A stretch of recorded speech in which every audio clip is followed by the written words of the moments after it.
आदाब दोस्तों, मैं हूं आपका दोस्त हैदर अली और आज हम बात करेंगे एक इस बंदे के ऊपर। ये बंदे का नाम जो है खान सर है। ये कोई पटना में कोई टीचर वगैरह है, बच्चों को मतलब पढ़ाने का काम करता है, ऑनलाइन क्लास वगैरह देता है।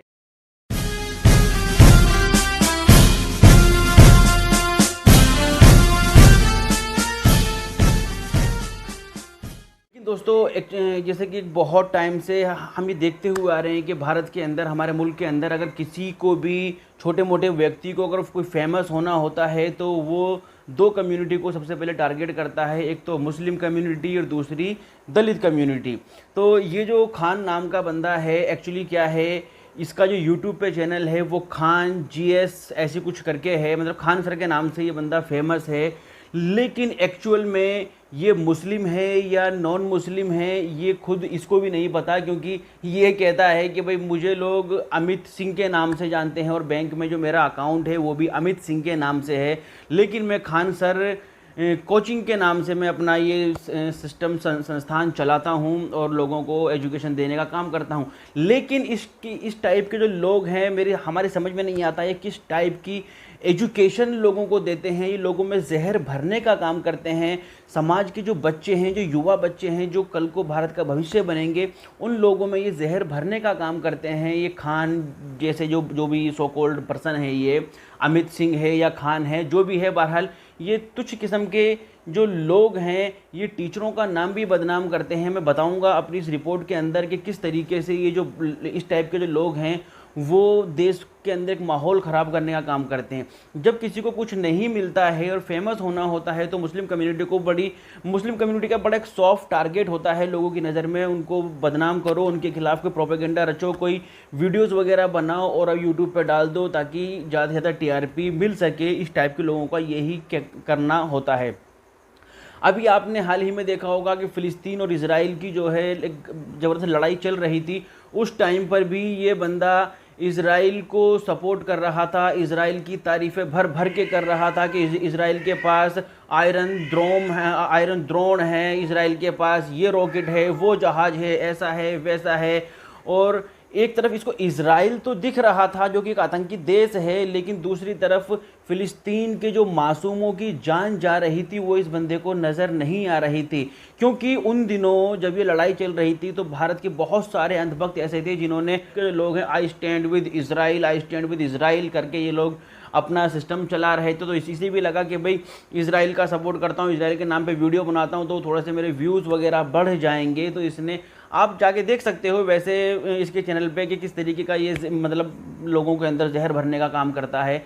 लेकिन अभी चर्चा में ये बंदा चल रहा है, उसका रीज़न ये है कि इसने मुस्लिम लोगों को पंचर छाप या पंचर लगाने वाले इस टाइप के इसने कहा है। जबकि इस जाहिल को पता होना चाहिए कि भारत के अंदर जो सबसे बड़े मिसाइल मैन हैं वो अब्दुल कलाम आज़ाद साहब हैं, जो हमारे वाइस प्रेसिडेंट भारत के रहे हैं या प्रेसिडेंट भी भारत के रहे हैं। उनमें कई मुस्लिम लोग हुए हैं। तो लेकिन क्या है कि लोगों को फेमस होना होता है तो मुस्लिम एक सॉफ्ट टारगेट की तरह ये लोग इस्तेमाल करते हैं। तो मैं इस जाहिल को बताना चाहूँगा कि सिर्फ पंचर लगाने का काम मुस्लिमों का ही नहीं है, बल्कि हर वो ज़रूरतमंद जिसके घर में ज़रूरत है या जो पैसा कमाना चाहता है, जिसके पास कोई काम धंधा ना है, तो कोई भी काम कर सकता है। ये देखिए जितनी भी आप स्क्रीन पे मेरे देख रहे हैं, इनमें से ये सारी दुकानें जो हैं वो नॉन मुस्लिम्स की हैं जो कि पंचर का और टायरों का काम करते हैं। लेकिन यहाँ दोस्तों बात मुस्लिम और नॉन मुस्लिम की नहीं है। एक बढ़िया इंसान जो होगा, जो एक बढ़िया न्यूज़ देने वाला होगा, जो एक बढ़िया टीचर भी होगा, वो कभी भी हिंदू मुस्लिम की चीज़ों को ज़्यादा तवज्जो नहीं देगा, वो इंसानियत को तवज्जो देगा। लेकिन इस टाइप के जो जहरीले बंदे हैं ये हमेशा हिंदू मुस्लिम करके जो है अपना प्रोपेगेंडा सेट करके रखते हैं। ये पटना में कोई टीचिंग वीचिंग का काम करता है ये बंदा। लेकिन क्या है कि इन लोगों को ये समझना चाहिए कि समाज के अंदर जो है द्वेष ना फैलाएं, समाज के अंदर एक विभेद ना फैलाएं। अगर ये विभेद फैलाते हैं तो इन बेवकूफ़ों को पता होना चाहिए समाज के अंदर ऐसे बहुत सारे लोग हैं जो इनकी पोल खोल देते हैं। अब ये अमित सिंह हो या खान सर हो या वटेवर जो भी हो ये बंदा, लेकिन समाज में ऐसे लोगों के लिए कोई जगह नहीं होती, खास करके जहाँ जो लोग भाईचारे में विश्वास रखते हैं वो इन जैसे जाहिलों को कभी भी स्वीकार नहीं करते। मैं इस खान से एक बात कहना चाहूँगा, अगर तू इतना बड़ा ज्ञान, इतना बड़ी नॉलेज रखता है, इतना ज्ञान वाला है, ज़्यादा ही तू बहुत बड़ा पढ़ा लिखा है, तो भाई अगले वीडियो में अपने फैमिली की डिटेल ज़रूर बताइयो कि तेरा जो ख़ानदान रहा है वो कैसा रहा है, तेरे पापा कौन थे, क्या हैं, वो क्या काम करते हैं, क्या एम्प्लॉय रहा है, क्योंकि ये किसी राजा महाराजा घर का तो ये है नहीं।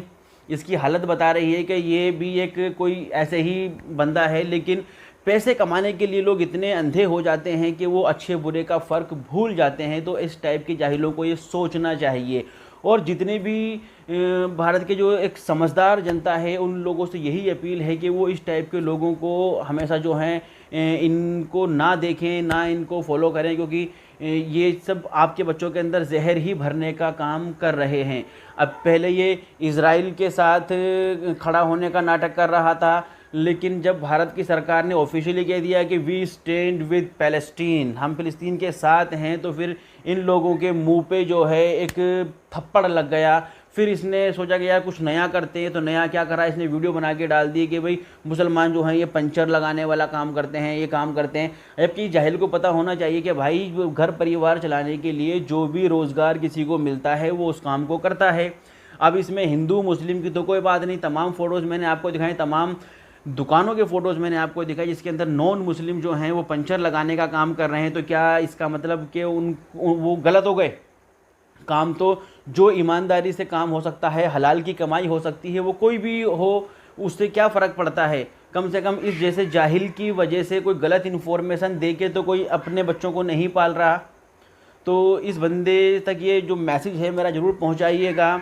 और मैं इसको बोलना चाहूँगा कि तू इतना भाई पढ़ा है, इतना बड़ा जो तू पढ़ाई लिखा बन रहा है, क्या तेरी क्वालिफ़िकेशन है, क्या है, I don't care, I don't want no, मुझे जानना भी नहीं है कि तू क्या है। लेकिन अगली बार से ज़रा सोच के इस चीज़ को बताना कि देश को तू क्या दे रहा है। अगर पढ़ा लिखा है तो कम से कम पढ़ी लिखी बात करनी चाहिए। तो दोस्तों आज की वीडियो में इतना ही बताना चाहूँगा। अगर हमारी वीडियो आपको ठीक लगी हो तो इसको आगे बढ़ाइए और ऐसे लोगों से बच के रहिए। बहुत बहुत शुक्रिया। अस्सलाम वालेकुम।